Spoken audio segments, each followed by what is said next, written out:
iniciamos com a tendinopatia dos músculos isquiotibiais, que é um grupamento muscular composto por 3 músculos, que são os seguintes. O bíceps femoral, que tem 2 porções, uma porção longa e uma porção curta, o semimembranoso e o semitendinoso. Esses 3 músculos compõem a musculatura, o grupo muscular chamado isquiotibiais. Esse é um grupo muscular localizado na face posterior da coxa e os 3 músculos já citados anteriormente, o bíceps femoral, o semimembranoso e o semitendinoso. Eles são músculos afilados e finos e por isso mesmo, pelo seu próprio posicionamento e pela ação antagônica em relação ao quadríceps, eles são músculos mais de resistência, enquanto que o quadríceps é um músculo de força, né? Um grupamento muscular que usa mais a força, né? Nós estamos falando aqui de músculos que fazem a flexão do joelho, ou seja, o ato de dobrar o joelho, e a extensão da coxa, ou seja, levar a coxa para trás. Músculos que possuem origem comum na tuberosidade isquiática, por isso que eles são chamados de isquiotibiais, né? Porque eles vão se inserir lá na região posterior da tíbia, nos côndilos tibiais. Então está aqui a visão, né? Uma visão anatômica do posicionamento da região da tuberosidade isquiática, onde os 3 músculos estão se originando e eles vão se inserir nos côndilos da tíbia e uma parte, inclusive, na própria cabeça da fíbula. Eles são responsáveis por realizarem a extensão da coxa e a flexão do joelho. Sua ação é importante para manter a perna em estabilização, enquanto que o peso do corpo passa para a outra perna durante a marcha.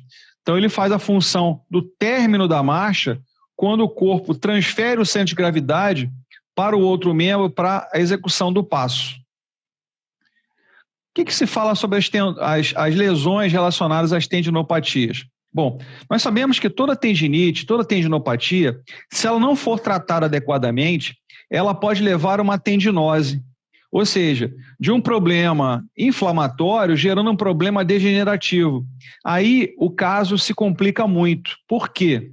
A pessoa que inicia um problema do tipo tendinopatia, ela deve tratar de uma forma adequada, com fisioterapia, com análise médica. Por quê? A repetição desses problemas pode gerar até a ruptura do tendão. Então, na tendinopatia proximal dos isquiotibiais, é uma lesão causada por uma associação do uso excessivo do tendão. Então, são exercícios com esforço extremo, né? Nosso corpo não foi feito para isso. Mesmo a performance dos atletas, vocês notam que às vezes eles sentem algum comprometimento nessa musculatura e o tempo de recuperação dele é lento, mas as pessoas tentam acelerar esse processo. Então, eles podem tanto afetar na parte proximal, onde eles se originam, quanto na parte distal. Essa região é chamada pata de ganso, onde se inserem 3 músculos na região. As microrrupturas repetidas, não dando tempo para o processo de recuperação, o tendão não será restaurado, é o que eu falei, uma tendinose, ou seja, uma tendinite de repetição. Ou seja, um processo degenerativo estará em andamento. Pode acontecer até a ruptura, levando essa pessoa para uma cirurgia, para reparação dos tendões. Aí o tempo é pior de tratamento, pior de recuperação. Um tendão, por ser uma estrutura pouco vascularizada, o tempo de recuperação dele é muito mais lento do que, por exemplo, no músculo. Com o processo repetitivo de lesões, os danos tendinosos vão se acumulando, podendo dar origem a uma tendinopatia de inserção proximal ou, às vezes, distal dos isquiotibiais. Como eu falei, pode haver uma ruptura. Como é o mecanismo da lesão? Como isso acontece, né? A manutenção dos movimentos nesse grupo muscular, mesmo após os primeiros sintomas, existe a possibilidade de evolução para uma ruptura dos músculos isquiotibiais. É o somatório de tendinite, onde o prognóstico de recuperação será dificultoso, porque a lesão no tendão, a recuperação é mais lenta. Quais são os sinais e sintomas observados? Dor e sensibilidade na tuberosidade isquiática, ou, em alguns casos, se ela for distal, nas regiões ou no côndilo medial, lateral e cabeça de fíbula, que será agravada quando aplicada pressão, ou seja, a palpação, numa avaliação, o toque é doloroso. Dor quando realiza alongamentos desse grupo muscular. Por quê? O alongamento causa um estiramento, que é o nome correto dos alongamentos, e esse estiramento causa uma tensão, porque existe um reflexo de estiramento de defesa do corpo. Ele entra em contração.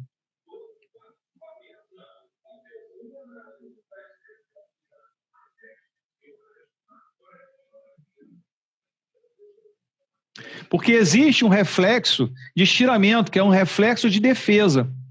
Quando você alonga, ou seja, estira o músculo por ação de defesa, que é o reflexo miotático, o reflexo de estiramento, ele entra em contração para evitar um estiramento maior. É uma defesa orgânica.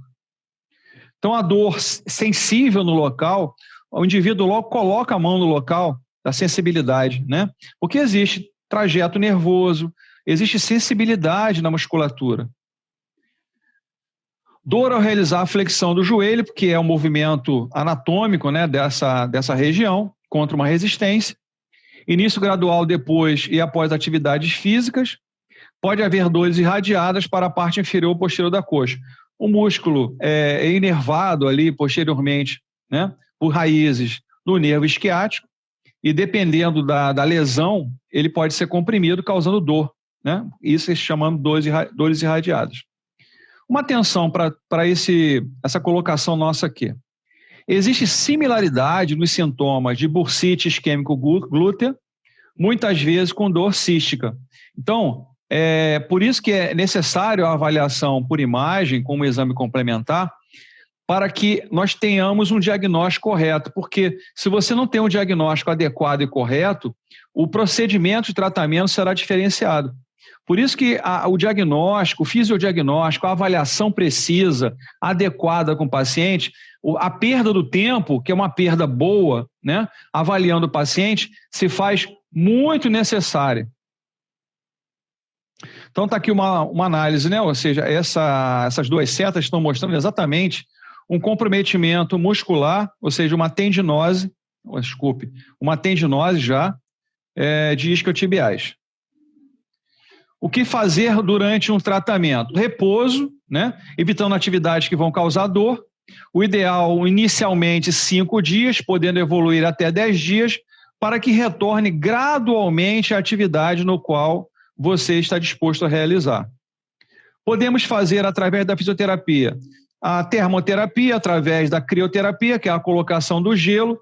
Sempre é interessante fazer com que a toalha que você vai usar esteja úmida. Tá? Você pode colocar gelo e triturar esse gelo, que nós falamos em forma de panqueca, porque ele molda melhor a região. Tá? O ideal na fase aguda é a aplicação do gelo de uma forma mais intensiva, né? De 30 a 40 minutos, por pelo menos uma semana, 3 a 4 vezes ao dia. A fisioterapia será de extrema importância para a recuperação do tendão, que pode demorar até 6 meses ou às vezes mais, de uma lesão crônica, onde iremos executar os seguintes processos ainda. A termoterapia, já estamos na fase subaguda e crônica, nós vamos usar calor quente. Então podemos usar uma bolsa de água quente, o infravermelho, o forno de Baker, que as pessoas chamam de forno de Beer, durante 20 a 25 minutos. Eles são chamados de pré-cinético, como o gelo também, ou seja, ele vem antes do movimento. O cuidado que a gente tem que ter é que o excesso da utilização da eletro e da termo, ele deve ser evitado.